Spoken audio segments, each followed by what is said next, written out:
So good evening everyone. रात के इस समय 11 बज रहे हैं, 11 बज के कुछ मिनट, आई थिंक 11 बज के 17 मिनट।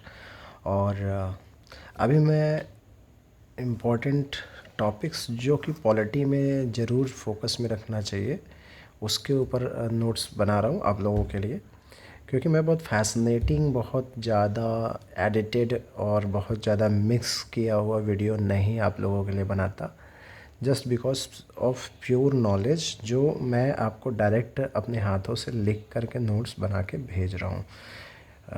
तो पहले नंबर पे आ जाता है कॉन्स्टिट्यूशन के बारे में जानना। कॉन्स्टिट्यूशन क्या है? Constitution is a supreme law book of any nation in which basic rules, regulations, laws, articles are written. With the help of these articles, rules and other things, that nations or countries government should be run. तो ये है constitution, एक किताब जो कि कानून का मूल ढांचा, मूल स्ट्रक्चर बना करके उसमें सारे नियम, कानून, आर्टिकल्स, अनुच्छेद जो भी आप लोग हिंदी में बोलें उसे। एक्चुअली मैं 10-12 सालों तक लगातार इंग्लिश सीबीएसई और आईसीएसई और अदर कॉलेज और यूनिवर्सिटी स्टूडेंट्स को टीचिंग किया है एज अ लेक्चरर, तो थोड़ा सा कुछ वर्ड हिंदी के मिसिंग है माइंड से, बट नो डोंट वरी, मैं पूरी कोशिश करूँगा हमेशा सही सही सब हिंदी शब्दों को भी यूज़ में लाने की। तो कॉन्स्टिट्यूशन के बारे में जानना ज़रूरी है। कॉन्स्टिट्यूशन यूज़ करने वाली और कॉन्स्टिट्यूशन से चलने वाली इलेक्शंस को हमेशा टाइम टू टाइम कराने वाले जो नेशन होते हैं, उन नेशन को हम डेमोक्रेटिक नेशन कहते हैं। तो डेमोक्रेसी क्या है? डेमोक्रेसी एक ऐसी फॉर्म ऑफ गवर्नमेंट होती है जहां हर सरकार इलेक्शन से चुन करके आती है और लीगलाइज और वैलिड वोटिंग सिस्टम से चुन करके आती है।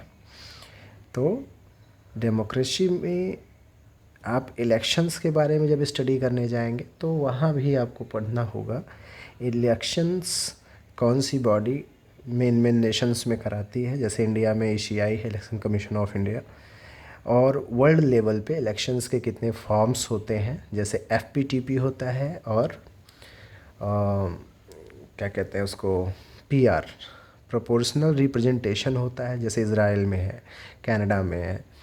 और एफपीटीपी जैसे ब्रिटेन में है, इंडिया में है, फर्स्ट पास्ट दी पोस्ट, यानी कि जो कैंडिडेट ज़्यादा वोट पा गया वो जीत गया। पार्टी सिस्टम से उसका कोई मतलब नहीं होता है। हाँ, पार्टी सिस्टम से तब मतलब निकाला जाता है जब ये महसूस करना हो कि भाई कौन सी पार्टी सरकार बनाने जा रही है, मेजॉरिटी किसकी है, ठीक है। तो ये सिस्टम जो है एफपीटीपी कहलाता है।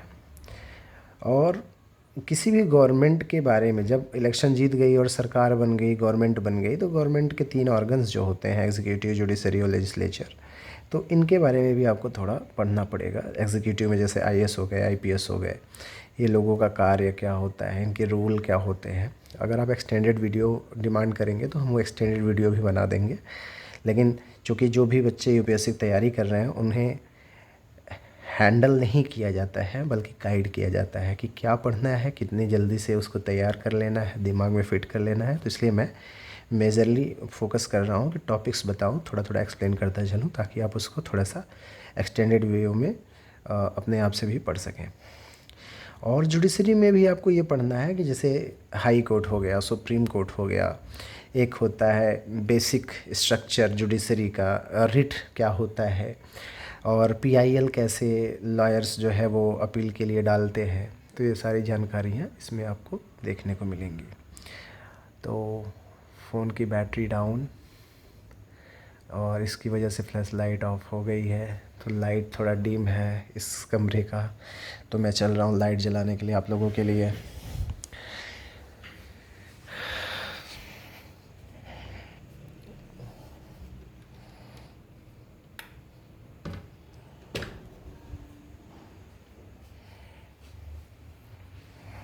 तो फिर से आ जाते हैं अपने टॉपिक पे। फंडामेंटल राइट्स आपको पढ़ने हैं, कौन कौन से इम्पोर्टेंट आर्टिकल फंडामेंटल राइट्स को रिप्रेजेंट करते हैं इंडिया में, और कॉन्स्टिट्यूशन में कौन कौन से आर्टिकल इम्पोर्टेंट हैं प्रेसिडेंट के पावर के लिए, प्राइम मिनिस्टर के पावर के लिए, जुडिशरी के लिए। तो ये सारी जानकारियाँ भी आप लोगों के पास होना चाहिए। फिर आते हैं दूसरे टॉपिक को नोट करते हैं, आप लोग देखते रहिए। और जितनी भी जानकारी आपको हम देंगे वो याद रखिए कि डायरेक्ट ब्रेन से, डायरेक्ट माइंड से देंगे, ना कि किसी भी किताब से, इंटरनेट से, एआई से। तो हमेशा याद रखिए आप लोग कि आप जो है जब प्रिपरेशन कर रहे हैं यूपीएससी का, तो हमारा ब्रेन भी उसी के अकॉर्डिंग होना चाहिए। अब पावर शेयरिंग आप लोगों को ज़रूर तैयार करना है। पावर शेयरिंग क्या होता है? जब गवर्नमेंट बनती हैं तो गवर्नमेंट अपना पावर जो है शेयर करते हैं, जैसे एग्जीक्यूटिव, जुडिशरी, लेजिस्लेचर। तो ये सब पावर इसलिए शेयर किया जाता है ताकि मोरल और prudential power sharing easily control में रहे और सब लोग इजीली वर्क कर सकें। कंट्री में कहीं भी एक जगह पे ज़्यादा पावर का कलेक्शन ना हो, जहाँ पे अथॉरिटेरियन गवर्नमेंट बनने का डर हो कि कोई एक ब्रांच गवर्नमेंट की बहुत ज़्यादा ताकत रख रही है और वो मनमानी ढंग से काम करने लगे। तो पावर शेयरिंग इसलिए ज़रूरी होता है। हमारे इंडिया में पावर शेयरिंग आप जुडिशरी देखो, इसको हम दो तरीके से देख सकते हैं। एक हॉरिजॉन्टल, जिसमें सभी बराबर माने जाते हैं। हॉरिजॉन्टल पावर शेयरिंग को हम PS लिख रहे हैं, ठीक है। पावर शेयरिंग को हम क्या लिख रहे हैं? PS। बार बार पावर शेयरिंग लिखना अपना टाइम थोड़ा सा किल करेगा, ठीक है। वेस्ट नहीं कह सकते, बट अभी फ़िलहाल टाइम किल करेगा। तो हॉरिजॉन्टल पावर शेयरिंग में क्या होता है? जो बराबर माने जाते हैं। मान लो एक बेंच पे बैठे हैं सब लोग, एक बेंच बराबर का बेंच है, उस पर 3 लोग बैठ गए, तो कोई ऊंचे नीचे पे नहीं बैठा है, कोई ऊपर नीचे नहीं है, सब बराबर है। तो इसको जुडिशरी, एग्जीक्यूटिव और लेजिस्लेचर मान लेंगे, ठीक है। JEL, ठीक है, जुडिशरी, एग्जीक्यूटिव एंड लेजिस्लेचर। अब बात आती है कि भाई कोई ऊपर, कोई नीचे, कोई टॉप पे है, कोई उससे कमज़ोर है, कोई उससे कमज़ोर है। ये अगर बात आ जाए तो वहाँ पे हम क्या मानेंगे? वहाँ पे हम मानेंगे उसको वर्टिकल पावर शेयरिंग। तो ये पहला हो गया हॉरिजॉन्टल, दूसरा क्या है? वर्टिकल, ठीक है, वर्टिकल PS। अब देखिए यहाँ पे टॉप टू बॉटम, जैसे टॉप पे कौन हो जाएगा? यूनियन गवर्नमेंट, मोदी जी की गवर्नमेंट या मनमोहन जी की गवर्नमेंट, जो भी पास्ट में रहे हैं सेंट्रल गवर्नमेंट में प्राइम मिनिस्टर के पोस्ट पे। एज अ लेक्चरर हम लोगों को हमेशा न्यूट्रल रहना होता है, किसी भी पार्टी की तरफ हमारा झुकाव नहीं होना चाहिए। ये सबसे बड़ी ज़रूरी चीज़ है, किसी को भी ठेस न लगे। सब अपना अपना किस्मत आजमा रहे हैं। वैसे पर्सनल मेरा व्यू लेंगे तो मुझे नेताओं से बड़ी एलर्जी होती है, क्योंकि मैंने आज तक अपनी ज़िंदगी में यही देखा है कि हर एक नेता चुनाव लड़कर, इलेक्शन जीत करके, वादे करके, झूठ बोल करके चुनाव जीतने के बाद में वो करते वही हैं जिससे उनका फ़ायदा हो, ना कि जनता का फ़ायदा हो। और करप्शन और बहुत ज़्यादा स्कैम करके, बहुत ज़्यादा पैसा लूट के अपने ख़ानदान का, अपना मतलब 100 जनरेशन तक का 10,000 करोड़, 20,000 करोड़, इतना स्कैम कर डालते हैं। तो चलिए उसकी बात छोड़ देते हैं। यूनियन गवर्नमेंट के बाद आता है state government.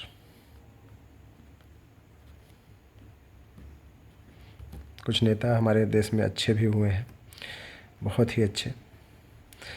APJ Abdul Kalam, Atal Bihari Vajpayee, Sardar Vallabh भाई पटेल, लाल बहादुर शास्त्री, ऐसे भी नेता रहे हैं जिन्होंने जनता के लिए अपनी ज़िंदगी कुर्बान की। स्टेट गवर्नमेंट के बाद आता है आपका छोटे लेवल का गवर्नमेंट, जिसको हम लोग क्या कहते हैं? Local government. अब आप लोकल गवर्नमेंट तो जान ही रहे होंगे, आपके एरिया में जिला पंचायत के चुनाव होते हैं, municipal corporation, mayor, ward members, इन सब का जो चुनाव होता है, प्रधानी का चुनाव होता है। लोकल गवर्नमेंट दो तरीके से स्पेशली बढ़ जाता है, एक रूरल गवर्नमेंट और एक अर्बन गवर्नमेंट। अर्बन तो आप समझ ही गए होंगे, म्यूनिसिपल कॉर्पोरेशन, मेयर वगैरह का जो इलेक्शन था शहरों में और मार्केट में एरिया में। और रूरल यानी कि प्रधानी, हेडमैन ऑफ द विलेज, ये सब का जो चुनाव होता है। पावर शेयरिंग को आप इस तरीके से स्टडी कर सकते हैं, ठीक है। ये छोटा मोटा तरीके से आप समझ जाइए।